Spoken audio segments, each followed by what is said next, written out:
Ya,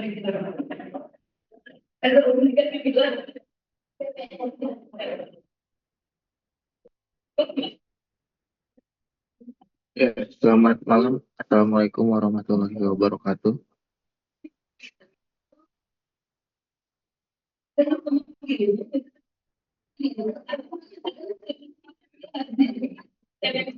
Waalaikumsalam, Pak.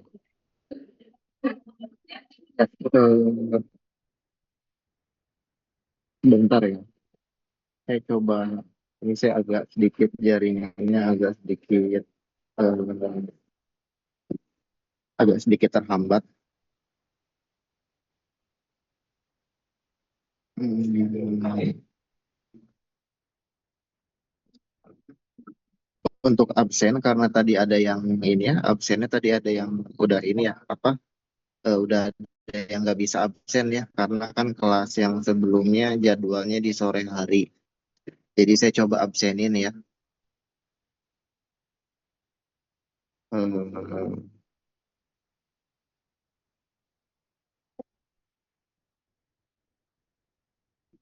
untuk kelas 4A TPPG, ada yang nggak hadir hari ini? Siapa yang nggak hadir?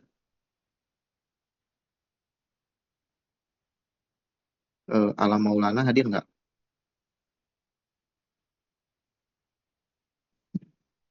Alam Maulana 4A TPPG, Erni Putri Utami Hadir, Pak. hadir. Gilang Ananda Hadir Pak.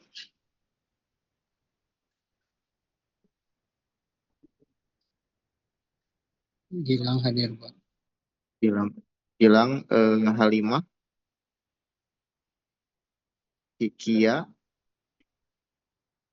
Irgi, Hadir.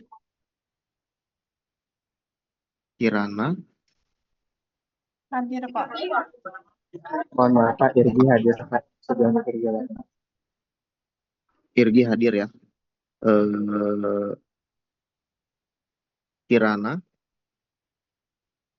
Kirana hadir, Pak. Kirana, Muhammad Iqbal, Hadir Pak. Muhammad Rizal, Hadir Pak. eh, Putri Ajeng Salsabila, Hadir, Pak. Radinal, Raisa, Raisa hadir, Pak. Rian, Hadir Sania, Pak. Sania Sania hadir. hadir, Safwa Surya, Safa hadir, Pak. Izin Surya lagi sholat. oh ya, Windy dan Yuni. Windy hadir, Pak. Ya, Yuni, kemana Yuni? Hadir, Pak. Oke. Alam Maulana nih, saya belum dengar nih. Kemana ya? Belum hadir ya? Hadir. Siap, Bapak hadir. Oh, Maaf, ada. tadi suara saya ada tidak? Maaf. Nggak ada tadi suaranya. Ya udah. Baik. Untuk yang kelas B, untuk kelas B sepertinya masih bisa Bapak absen ya. memang Ya. Fitri Kurnia terlewat tadi Pak. Oh iya iya. Udah diabsenin. Kasih Pak. Untuk yang kelas B, untuk kelas B kan masih bisa absen ya. Kelas B masih bisa absen, jadi silahkan saja absen. Jadi saya tidak perlu absen lagi ya yang kelas B-nya karena untuk mempersingkat waktu. Oke, jadi kemarin kita sudah sampai ini ya. Oh, kita harusnya masuk ke ini ya, ke apa namanya? Ketidakberaturan struktur. Ketidakberaturan struktur saya masih belum sama sekali membahas ya, betul ya? Saya kalau nggak salah belum sama sekali bahas Iya, mengenai betul, Pak. ketidakberaturan struktur. Betul nggak? Betul ya. Ya udah. Betul, Pak. Berarti sekarang materinya kita akan coba bahas. Kita akan coba bahas ketidakberaturan struktur. Lalu mungkin nanti saya sisakan mungkin ya waktunya setengah jam 30 menit lah untuk kita bahas tugasnya gitu. Jadi kayaknya kita coba seperti itu aja, bahas tugas untuk kelompok yang belum, yang masih tertinggal, yang ingin ditanyakan, jadi silakan ditanyakan. Jadi nggak ada yang nggak ada yang tertinggal atau nanti tugasnya nggak sampai nggak selesai gitu. Ini diulang. Mohon maaf, apakah? Ya, silahkan di record. Boleh, boleh di record. Oke, saya coba tampilkan ini saya. Saya cuman ini pakai ini nih, bukan pakai laptop, saya pakai tablet. Jadi nggak tahu, mudah-mudahan bisa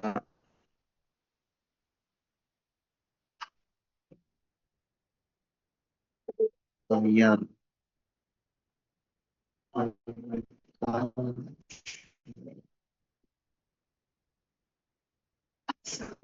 Aplikasi tertentu tentang mulai berbagi layar. Jadi layar saya sudah terlihat, Sudah, Pak. sudah ya, Sudah, Pak. sudah ya. Sebentar, ini gimana lagi? Oh, gini, ya udah. Oke, saya coba langsung saja ke ini ya, ke apa? Ke materi mengenai ketidakberaturan struktur ya.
Materi ini saya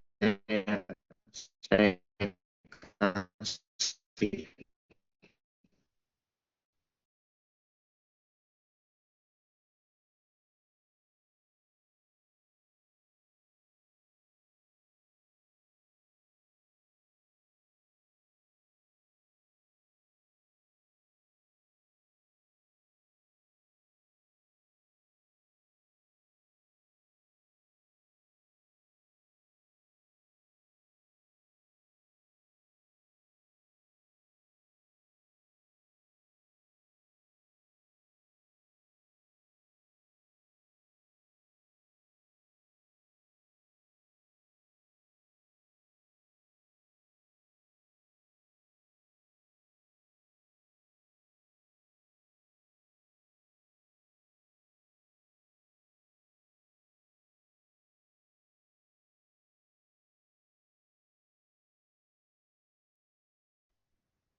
Saya mohon maaf, ini jaringannya nggak bagus.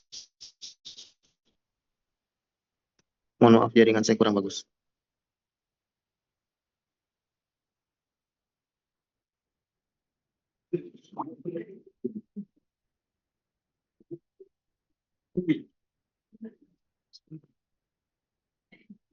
Ya, saya balik lagi ke materi ya. Jadi ketidakberaturan itu ada dua tipe. Yang pertama, ketidakberaturan struktur, apa ketidakberaturan struktur horizontal disebutnya. Nah, ini ketidakberaturan struktur horizontal. Nah, kalau kita bicara ketidakberaturan struktur horizontal, itu kita melihat struktur bangunan. Struktur bangunan itu kita lihatnya dari, kita kacamatanya kacamata burung gitu. Kita dari atas, kita melihat struktur bangunan, ketidakberaturan struktur horizontal itu kita melihatnya struktur bangunan itu dari tampak atas. Sedangkan kalau kita melihat ketidakberaturan struktur tipe vertikal itu kita lihat seperti kita manusia, kita melihat gedung, melihat bangunan itu dari tampak samping gitu ya. Nah, jadi yang pertama yang saya akan coba bahas di sini adalah ketidakberaturan struktur horizontal. Nah, ketidakberaturan struktur horizontal itu nanti ada beberapa tipe. Nah, dan masing-masing tipe itu kalau bangunan kita termasuk ke dalam ketidakberaturan di salah satu tipe itu, kalau ada ketidakberaturan itu nantinya akan ada beberapa konsekuensi yang harus kita terima, yang harus kita lakukan. Nah, jadi nanti misalnya ada lima ketidakberaturan horizontal, kita masuk salah satunya, maka nanti akan ada konsekuensi yang harus kita penuhi dalam desain. Nah, di sini saya tuliskan implikasi utama. Implikasi utama ketidakberaturan struktur horizontal. Yang pertama, ini ada peningkatan gaya gempa desain nantinya. Tapi nanti akan saya coba jelaskan lagi ketika apa sih ada peningkatan apa ketika apa kita nanti ada peningkatan. Nah, atau ketika apa nanti konsekuensinya yang lain. Di sini ada konsekuensi lagi, kewajiban analisis tiga dimensi, kewajiban analisis dinamik. Ini konsekuensi secara garis besar gitu. Tapi sebelum saya lanjut, jelas nggak? Atau ada yang terpotong atau tempat yang kurang baik jaringannya? Halo, Putus-putus Pak tadi sempat putus-putus. oke, sempat putus-putus. Oke, gini. Jadi nanti kalau suara saya tidak jelas atau putus-putus, saja ya, supaya materinya bisa tersampaikan dengan baik. Itu saya coba lanjutkan lagi. Di sini ada 5 klasifikasi ketidakberaturan horizontal. Yang pertama ini adalah ada tipe 1. Yang tipe 1 ini kita sebut sebagai ketidakberaturan torsi.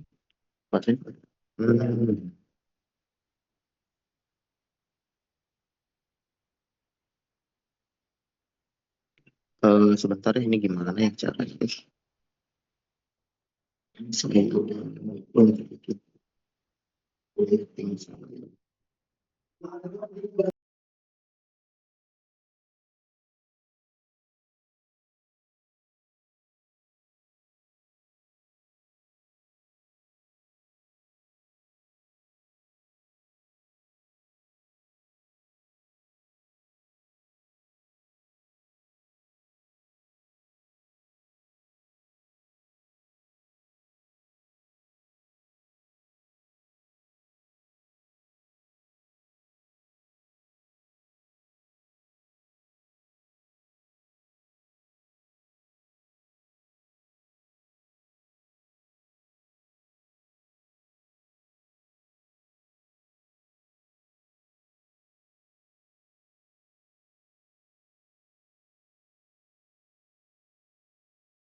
diafragma ini berbeda ternyata ya sama yang ada di jembatan.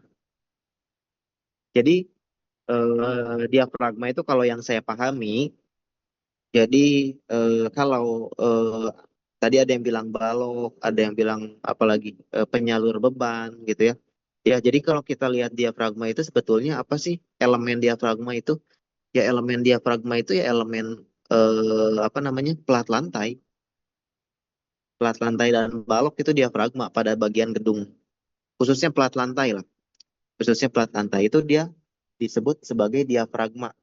Nah, eh, loh kenapa disebutnya diafragma nggak disebut pelat lantai saja? Jadi ketika kita punya bangunan gedung, sorry. Ketika kita punya bangunan gedung, ini saya hapus. Misalnya bangunan gedung kita seperti ini. Nah, di sini ada bangunan gedung. Nah, bangunan gedung ini dia menahan beban gravitasi ya.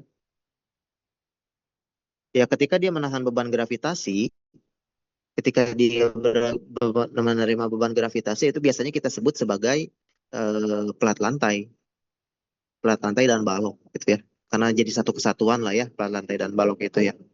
Tetapi dalam apa namanya kalau kita urusannya urusan gempa itu kan bebannya beban lateral ya, beban lateral. Nah, maka si pelat lantai dan balok ini dia berfungsi, dia juga menahan gaya geser, apa mendistribusikan gaya geser dari gempa, gaya geser masing-masing lantai ya. Si pelat lantai ini mendistribusikan gaya geser per lantai itu ke kolom. Nah, itu maka istilahnya disebut sebagai diafragma gitu.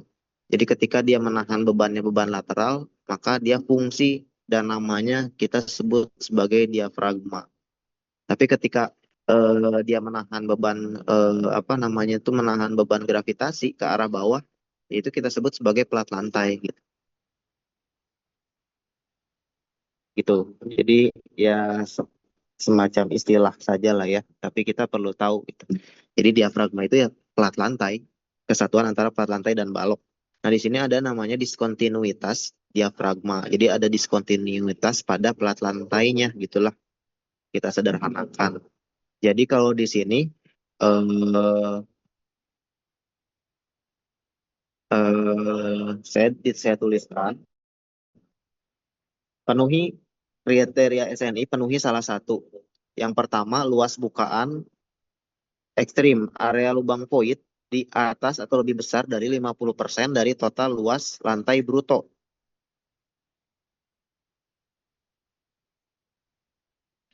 Atau yang kedua, kekakuan diafragma efektif bervariasi melebihi 50% dari tingkat yang sebelumnya. Nah, sekarang yang pertama dulu.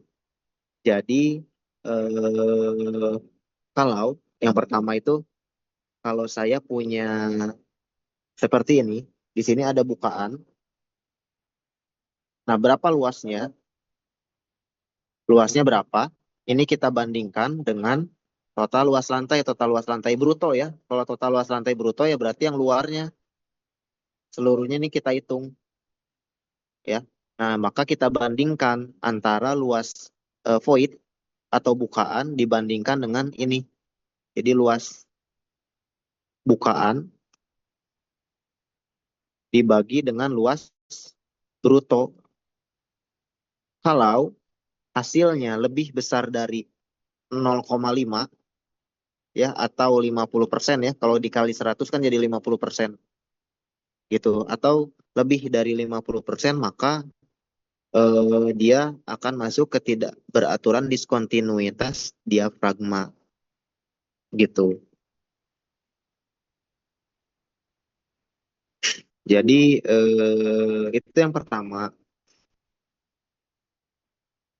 Kemudian di sini ada perubahan kekakuan, yang mana kekakuan diafragma efektif bervariasi melebihi 50% dari tingkat yang sebelumnya. Nah, jadi kalau ini kita ngelihatnya agak ini ya, agak berbeda ya dari misalnya kita punya tingkat seperti ini, kita punya yang pertama kekakuan K1 kekakuan lantai 1, kekakuan lantai 2 misalnya. Maka kekakuan lantai 2 ini kita bandingkan dengan kekakuan lantai 1.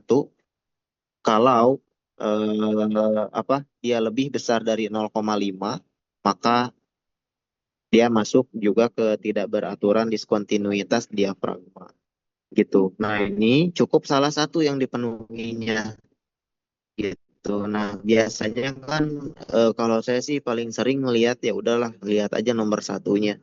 Nomor satu itu akibat area lubang atau void atau bukaan 50%-nya enggak dari luas lantai bruto. Nah, ini umum sekali.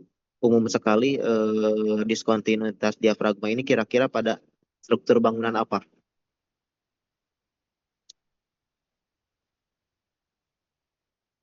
Kira-kira yang paling banyak terjadi.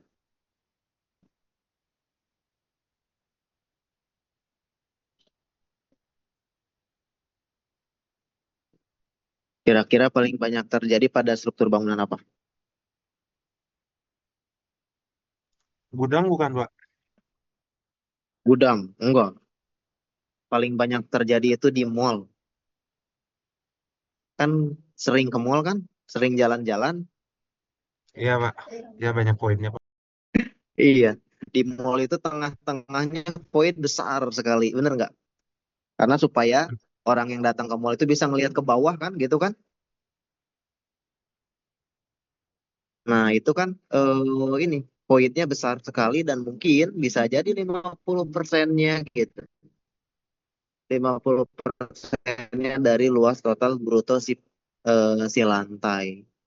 Jadi ini ya di mall itu mungkin gitu ya, mungkin bisa jadi ada diskontinuitas diafragma gitu. Ketika kita nanti mendesain menghitung beban gempa pada struktur mall bisa jadi masuk ke tidak beraturan diskontinuitas diafragma. Nah, apakah diizinkan? Boleh kalau ada diskontinuitas. Tapi nanti akan ada konsekuensinya. Nah, nanti konsekuensinya apa? Nanti saya jelaskan. Kemudian di sini ada apa yang namanya tuh tipe 4 pergeseran melintang. Saya coba ini tuh istilah di SNI-nya ada bukan itu sebenarnya. Istilah SNI-nya itu ini ketidakberaturan. Oh iya sama. Kedefinisikan ada jika terdapat diskontinuitas dalam lintasan tahanan gaya lateral seperti pergeseran melintang terhadap bidang elemen vertikal. Oke. Di sini yang ada di gambar ini eh, apa ya? Tapi ini kita misalnya ya, tapi lebih akan lebih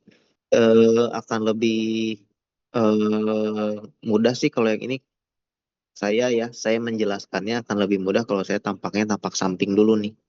Misalnya saya punya eh, di gedung itu kan ada dinding geser ya. Ini tampak samping ya. Ini sorry,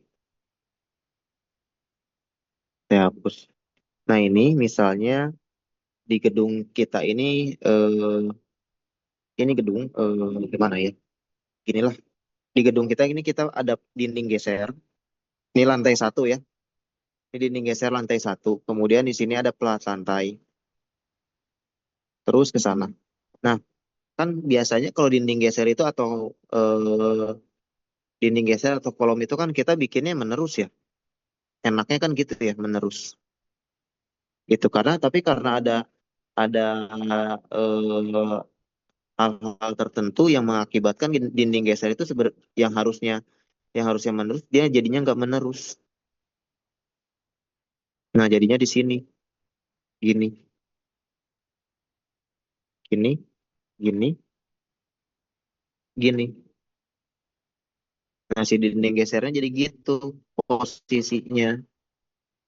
Atau bukan cuma dinding geser aja, kolom pun berlaku untuk kolom juga sama. Makanya di sini disebut sebagai elemen vertikal penahan beban gempa. Yang dimaksud itu adalah dinding geser atau kolom. Jadi kalau dinding geser atau kolomnya itu dari lantai 1 ke lantai berikutnya, itu posisinya nggak satu as, nggak di as yang sama, posisinya bergeser, maka Di situ ada pergeseran melintang atau out of plane offset. Dia ada ketidakberaturan tipe 4 gitu. Nah, eh, apa ya namanya? Ini tuh kan kalau kalau yang gini tuh apa ya? Kenapa sih ada ketidakberaturan tipe 4 ini? Jadi kan kalau kalau gaya gempa itu kan dia misalnya dari ada gaya gempa di sini di atas bukan di atas ya gimana ya? Gaya geser yang ada pada lantai atasnya misalnya itu kan didistribusikan bebannya juga ke bawah ya, ke bawah ke kolom yang ada di bawahnya.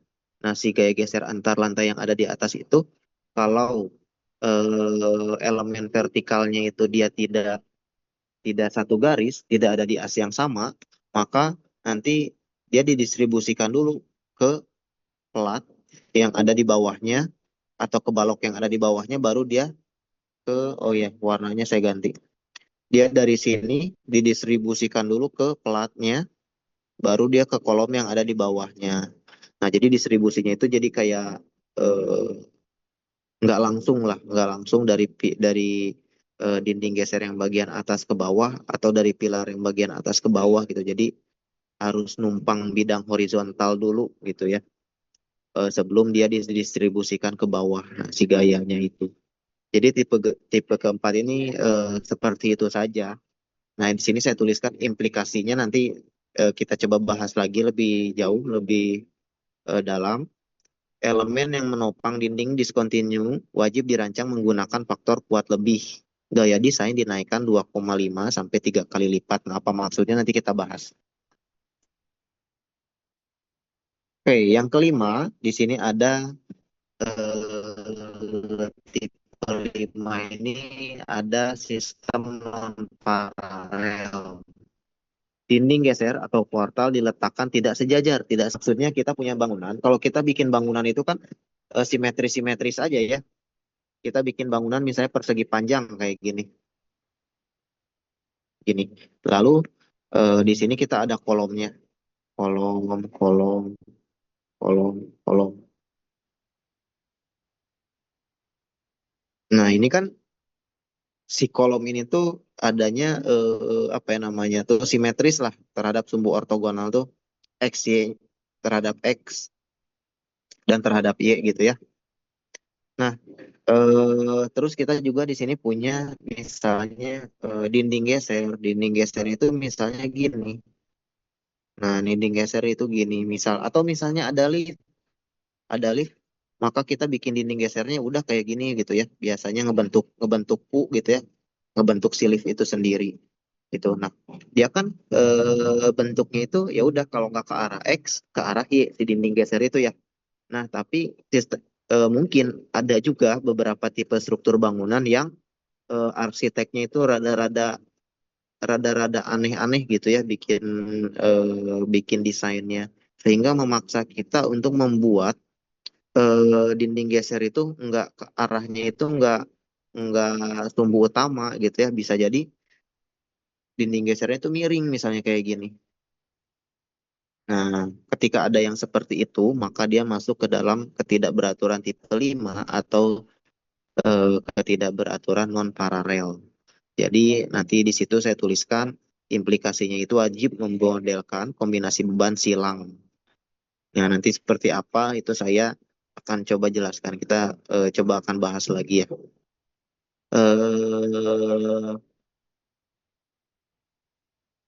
Oke, di sini ada 5 tipe. 5 tipe ini semuanya sudah saya jelaskan. Sebelum kita membahas konsekuensinya, ada yang ingin ditanyakan dulu.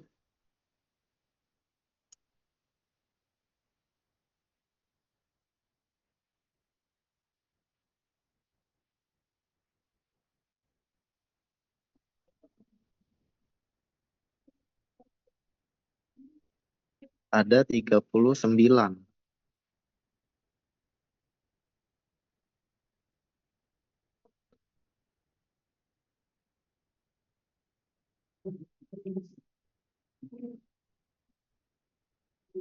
Ya, ada yang mau dibahas dulu? Ya, ada yang mau ditanyakan? Cukup? Nggak ada? Cukup jelas? Atau jangan-jangan suara saya nggak kedengeran ya? Putus-putus nggak? Enggak lah ya? Ada. Udah. Ada ya? Oke, ada ya. Mudah-mudahan ini ya. Mudah-mudahan suara saya cukup jelas ya. Oke, nggak apa-apa. Saya nggak tahu nih kalau nggak ada yang nanya tuh kalau saya tuh mikirnya antara udah ngerti atau nggak merhatiin gitu. Mudah-mudahan udah ngerti. Ya, mudah-mudahan udah ngerti.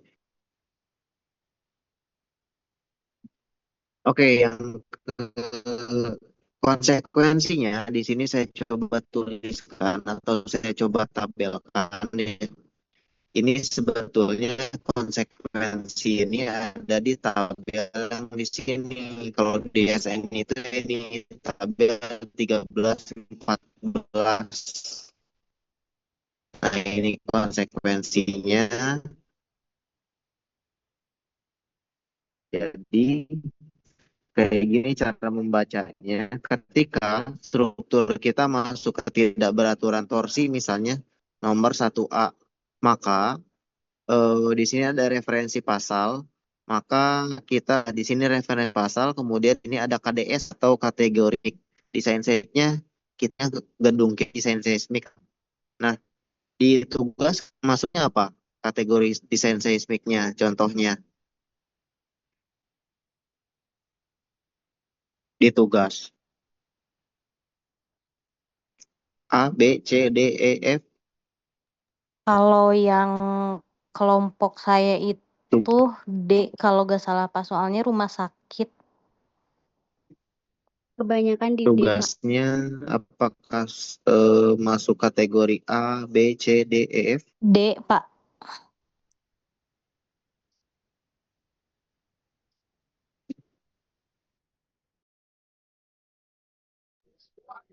Sabar teh, mungkin Pak Tri terputus. Iya Kang, kayaknya jaringannya.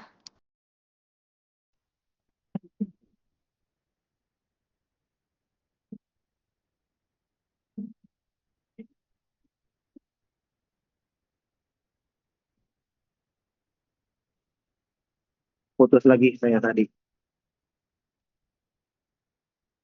Ini layar saya kelihatan ya. Layar saya kelihatan ya. Oke. Terlihat Pak. Tadi masuknya ya. Tadi tugasnya masuknya ke misalnya saya coba ambil contoh di tugas. Tugasnya ternyata masuknya ke kategori desain seismiknya yang D. Berarti dan yang D ternyata misalnya masuk ke tidak beraturan torsi, misalnya yang tipe 1A misalnya kita ya. Maka di sini kita kan di sini ada yang D ya. Di baris yang pertama ada DEF. Jadi ketika kita masuk ke tidak beraturan torsi yang 1A berarti kita harus harus lihat nih pasal 7.3.3.4 yang ini. Terus lihat lagi baris kedua, masih ada yang D, berarti kita juga harus baca pasal 7.3 7.7.3. Terus lihat lagi D, berarti kita harus baca pasal ini. Bawahnya lagi D, baca pasal ini. Bawahnya lagi D, tabel 13, bawahnya lagi D, baca yang pasal 12.2.2. Wah, berarti semua pasal harus kita baca ketika kalau kita punya yang kategori seismik kita yang D. Berarti pasal yang ini semua kita harus baca ketentuannya apa kayak gitu. Tapi misalnya kategori seismik kita cuman kategori yang B misalnya ya. Berarti yang ini nggak usah, yang ini nggak usah. Berarti yang ada B-nya aja. Berarti kita ambil yang 7.7.3 nih ada B-nya. Yang ini enggak CDEF. Yang 12,71 nggak usah, cuma CDEF. Kemudian yang tabel 13 juga CDEF nggak usah. Yang diambil yang pasal ini 12,2 sama yang ini misal kategori kita yang B, KDS kita yang B, gitu cara bacanya. Kalau KDS kita yang A berarti nggak ada di dalam penerapan ini ya, berarti ya udah nggak perlu khawatir sama ketidakberaturan torsi. Jadi kayak gitu cara baca tabel ini. Nah, nah di sini saya juga bikinin ininya apa? Di sini ada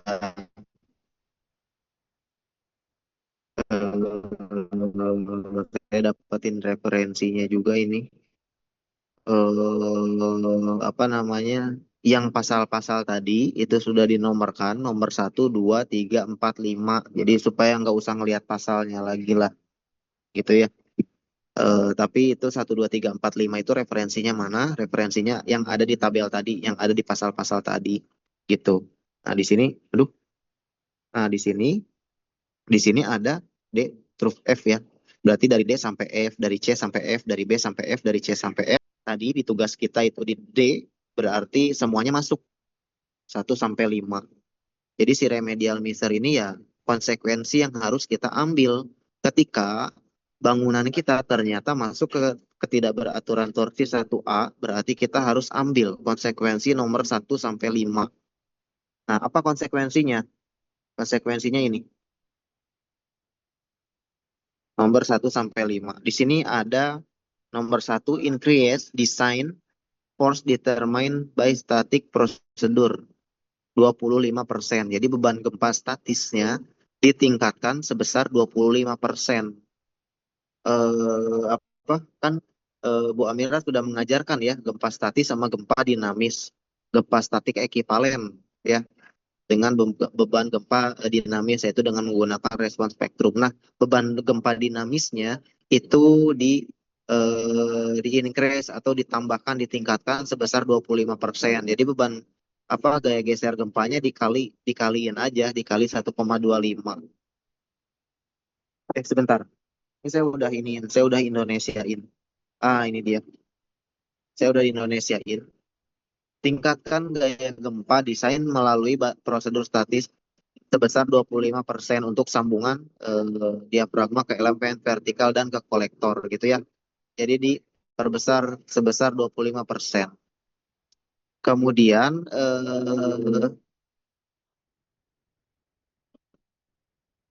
boleh tidak diperbesar gempa statiknya, tapi di sini dikatakan kecuali jika elemen tersebut telah didesain menggunakan kombinasi pembebanan dengan faktor kuat lebih atau dengan menggunakan omega. Nah, apa sih yang dimaksud faktor kuat lebih? Ada yang tahu nggak?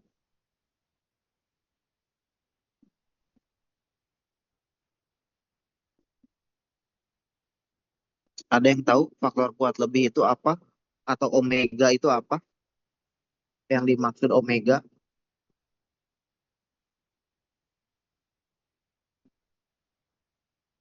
Nggak tahu.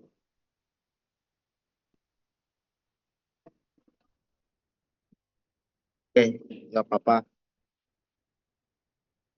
Jadi kalau suara saya terdengar ya. Jadi kalau eh, faktor kuat lebih itu misalnya kalau kita di lapangan, eh, misalnya kita jadi engineer nih, kita ngitung struktur bangunan, ngitung struktur kolom. Misalnya kolom kita dibutuhkan berdasarkan hasil perhitungan sebanyak 7,5 tulangan. 7,5 buah tulangan. Karena kan kita mentransformasikan dari AS, luas tulangan yang dibutuhkan, itu kan kita jadiin jumlah tulangan ya nantinya. Kalau kita ngitung-ngitung yang kayak gitu ya, ngitung tulangan itu. Ternyata yang dibutuhinnya tuh 7,5. Kan nggak ada ya tulangan 7,5. 7,5 batang kayak gimana. Maka kan pasti akan kita bulatkan ke atas jadi 8 yang harusnya 7,5. Nah, itu artinya akan ada peningkatan dong kapasitas yang seharusnya didesain itu 7,5 tapi yang terpasang di lapangan itu 8. Itu salah satunya. Lalu kemudian dari mutu beton kita targetkan mutu beton kita FC aksennya kuat tekannya 21 MPa misalnya. Ternyata pada saat dibuat itu lebih dari itu sampai 25 MPa misalnya. Maka akan ada peningkatan kapasitas yang ada di struktur kita. Nah, faktor kuat lebih itu adalah faktor-faktor yang mempertimbangkan adanya kelebihan kekuatan dari hal-hal yang seperti tadi. Itu faktor kuat lebih. Nah, itu ada di tabel di SNI, saya coba ke atas. Kalau nggak salah saya sudah masukin juga tabelnya, itu ada di pada saat kita menghitung atau kita mencari nilai reduksi. Nah, ini tabelnya. Saya coba di zoom bisa nggak ya? Oh, bisa. Nah, ini di sini kan ada apa ya namanya? Di sini kalau kita kemarin kan ini udah belajar ya mencari nilai modifikasi respon. Kemudian ini nanti faktor pembesaran defleksi ini untuk menghitung drift, kemudian ini untuk, nah ini faktor kuat lebih atau omega. Nah, omega kemarin misalnya pastikan tugasnya masuknya sama Bu Amira itu ini rangka beton bertulang pemikul momen khusus ya. Di sini R-nya 8, omeganya 3. Oh iya, omeganya 3. Berarti kalau dikombinasi beban kita sudah memasukkan omega sebesar 3, jadi dikali 3, itu tidak perlu lagi melakukan amplifikasi sebesar 25% pada gempa statiknya. Gitu. Jadi boleh. Jadi konsekuensinya yang nomor 1 itu ya. Itu nomor 1. Saya coba lagi balik lagi ke bawah.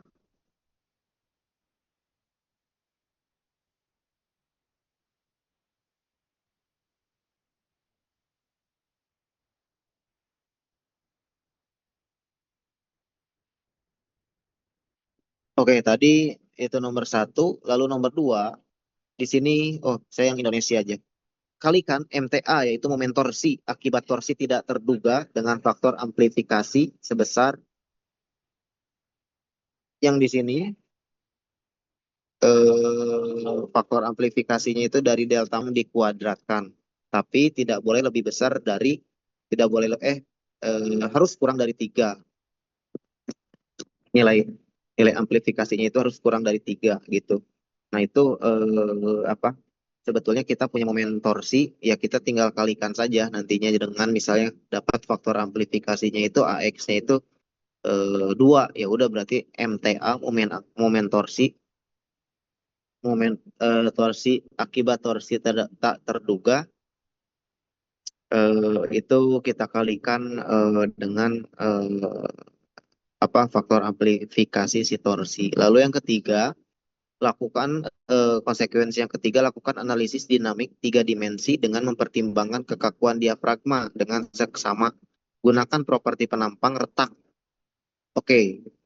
Pada elemen untuk struktur beton, perhitungkan juga pengaruh efek pi delta. Nah, di poin nomor 3 ini ada satu kalimat, 2 kalimat ya, titiknya ada 2. Ada 2 kalimat, tapi konsekuensinya ada 3. Yang pertama, lakukan analisis dinamik 3 dimensi dengan mempertimbangkan kekakuan diafragma dengan seksama. Nah, ini sudah kan ya, di tugas itu melakukan analisis 3 dimensi kan sudah memodelkan dengan menggunakan ITEBS kan ya. Jadi oke, nomor 3 itu sudah terpenuhi. Kemudian mempertimbangkan kekakuan diafragma, apakah sudah memodelkan diafragma oleh Bu Amira? Mendefinisikan diafragma pada struktur gedungnya?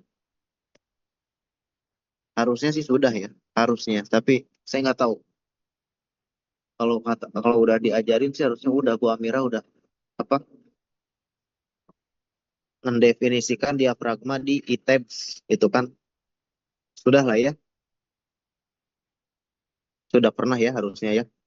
Kemudian gunakan properti penampang retak cracked section untuk elemen-elemen struktur beton. Nah, ini maksudnya gimana? Cracked section itu jadi struktur kita itu kan boleh retak ya. Struktur kita itu boleh retak, maka kita bisa mengasumsikan keretakan itu di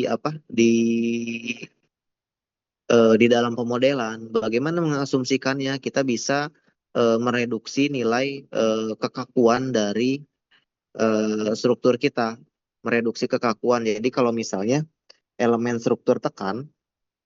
elemen struktur tekan itu kolom ya. Kolom itu bisa kita reduksi sebesar 0,7. Jadi nanti momen inersianya kita kalikan 0,7. Kemudian eh, elemen struktur balok itu bisa kita reduksi di 0,35. Jadi kita kalikan 0,35 ya. Jadi apa namanya? Kita reduksi sebesar 65% ya. Jadi momen inersianya nanti di ITEB bisa kita kalikan 0,35. Kemudian untuk pelat itu 0,25. Jadi nanti momen inersianya ini bisa kita kalikan 0,25. Jadi direduksi sebesar 75%. Nah, itu mengasumsikan bahwa struktur mendefinisikan dalam pemodelan kita juga struktur itu retak dengan mereduksi momen inersianya. Lalu yang ketiga memperhitungkan juga efek P delta. Nah, P delta ini mungkin nggak perlu kita bahas dulu karena nanti akan saya bahas di pertemuan berikutnya. Intinya harus memperhitungkan P delta. Itu aja dulu. Nanti kita akan bahas di pertemuan berikutnya. Lalu nomor 4, simpangan antar lantai, story drift atau deltanya memiliki selisih terbesar. Sebentar. Hitung simpangan antar lantai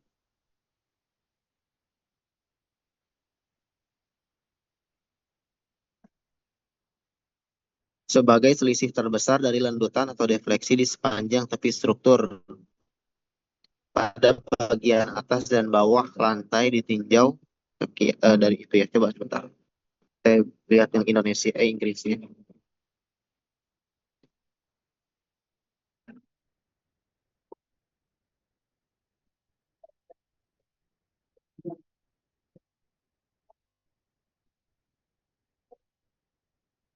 Oke. Jadi nomor 4 ini intinya kita harus memperhitungkan perbedaan simpangan antar lantai wajib. Kemudian nomor 5, gunakan analisis modal atau prosedur analisis yang lebih ketat atau komprehensif. Modal analisis itu sebelumnya kita udah pernah membahas ya. Analisis modal itu yang pertama misalnya mod pertama itu harus translasi, mod 2 translasi, mod ketiganya rotasi. Udah pernah ya di pertemuan sebelumnya ya? Betul nggak? Betul nggak? Kita udah pernah bahas, betul nggak?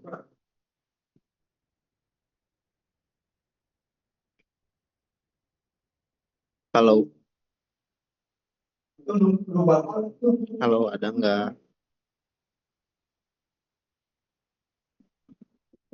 Wah, nggak ada yang menjawab ini. Masih adakah mahasiswanya?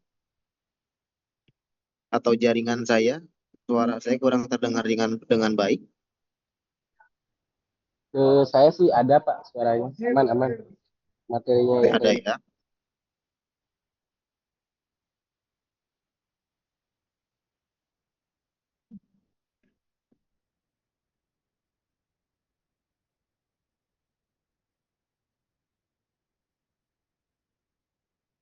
Saya sudah pernah ya.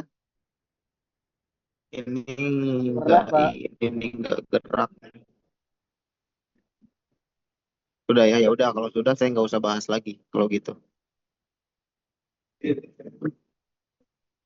Oke, di situ ada nomor 1 sampai 5 ya. Berarti kita kalau struktur bangunannya masuk ke kategori ketidakberaturan nomor 1A, artinya kita harus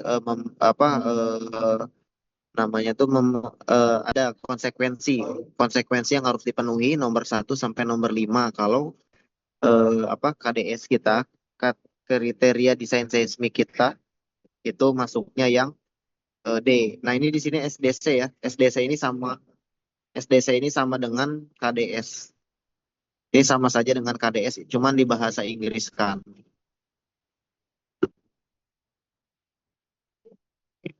Oke, nah di sini jika struktur kita masuk ketidakberaturan tipe 1B, ketidakberaturan torsi tipe 1B, extreme torsion irregularity. Jadi konsekuensinya di sini ada konsekuensi nomor 1 sampai nomor 4 di sini. 6 1 2 3, 1 2 3 4 dan 6. Nah, jadi ke nomor 1B itu extreme torsion irregularity atau ketidakberaturan torsi yang sifatnya ekstrim sekali. Nah, ini dilarang. Di sini nomor 6 ya, ada nomor 6. Itu nomor 6 itu jika KDS kita, kriteria desain seismik kita ada di E dan F, itu kita harus lihat yang nomor 6. Kalau KDS kita di D, berarti kita harus lihat di konsekuensi yang di D ini ada semua ya, kecuali konsekuensi yang nomor 6. Ini ada D, ini ada D, ini ada D. Oh, sorry nih sampai 5 nih, sampai sini nih. Nah, ini D juga. Jadi ada 1, 2, 3, 4, 5, 6 yang harus kita perhatikan. Kalau kita masuknya D. Kalau masuknya C, KDS kita berarti kita cukup konsekuensi nomor 2 sama nomor 4 saja karena C-nya ada di sini. Yang C itu di yang lain nggak ada. Gitu ya. Kita lihat aja yang ada di baris yang sama cara bacanya gitu. Nah, itu kita perhatikan dulu nomor 6. Nomor 6 di sini ada nomor 6 itu khusus untuk KDS atau kriteria desain seismik area E dan F. Nomor 6 ini apa? Di sini nomor 6 ini tertulis not permit, berarti tidak diizinkan. Oke, jadi kalau kriteria desain seismik kita E dan F itu tidak boleh ada ketidakberaturan torsi yang 1B. Jadi nggak boleh, sama sekali nggak boleh masuk ketidakberaturan torsi 1B atau yang ekstrim itu nggak boleh di E dan F. Karena kita tahu ya, kalau misalnya saya belum ini ya tadi, misalnya ini kita punya KDS, KDS A sampai B ini kan gempanya gempa ringan ya, yang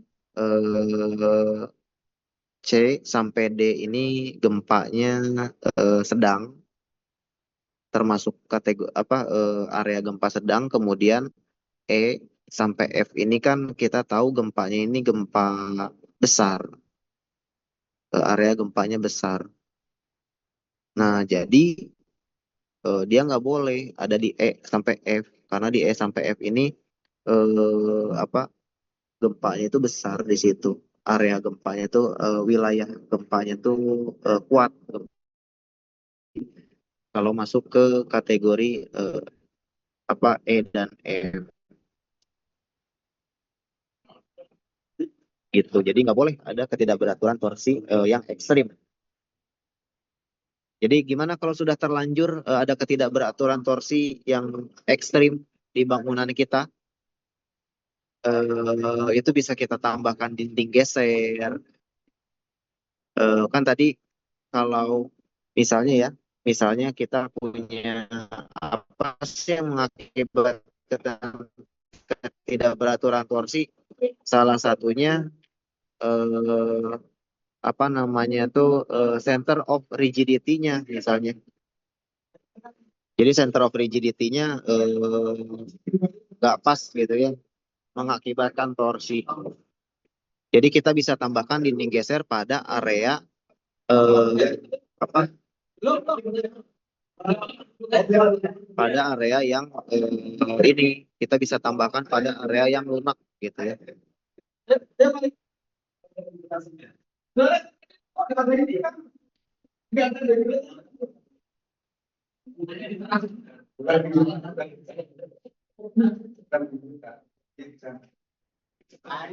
Oke, sampai situ dulu. Ada yang mau ditanyakan nggak?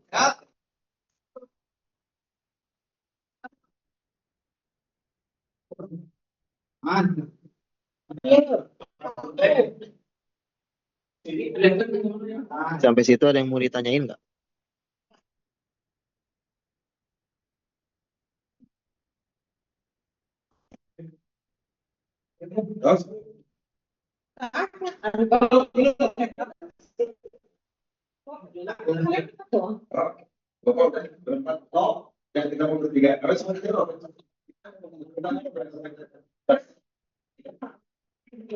Beres. Nggak tahu. Belum.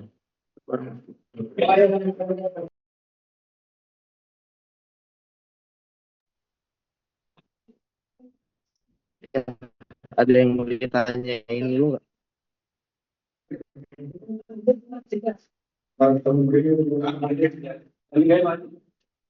Cukup? Cukup, Pak.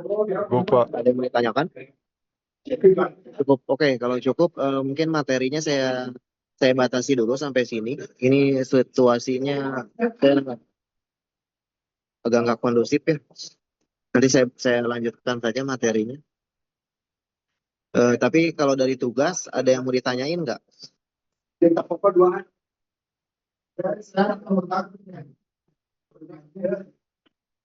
Bapak mohon izin bertanya. Ya. Kebetulan saya memang kemarin kan output dari Bapak untuk kelompok itu sampai pembebanan ya Pak ya. Izin Ya. make sure Pak untuk di load combination ini untuk load case yang digunakan untuk beban gempanya itu menggunakan yang statik atau yang dinamis ya Pak? Yang statik atau yang eh, respon spektrum? Sorry. Boleh diulang lagi nggak? Saya putus-putus suaranya. Oke, izin bertanya Pak, untuk di load combination yang penggunaan beban gempa yang digunakannya itu beban Iya. gempa statik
total, maka tugasnya silahkan ditambahkan analisisnya sampai ketidakberaturan. Tapi untuk konsekuensinya ya juga kalau mau ditambahkan sama konsekuensinya silahkan, karena saya juga sudah memberikan materinya sampai konsekuensi ke 6 tadi ya. Jadi totalnya tuh ada 9, tinggal 3 lagi, sebetulnya nggak banyak. Ya, mungkin itu ya yang bisa saya sampaikan hari ini. Kalau nggak ada pertanyaan lagi, tapi sebelum kita akhiri, saya mohon bantuannya untuk apa namanya tuh, membuat kita sama-sama buka kamera, di screenshot dan tolong bantu saya untuk membuat berita acara.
Bapak-bapak.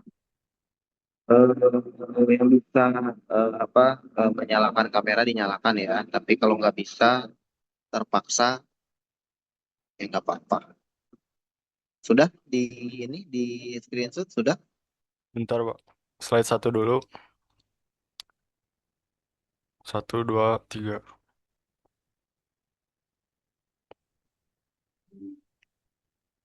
Selanjutnya slide 2. 1, 2, 3.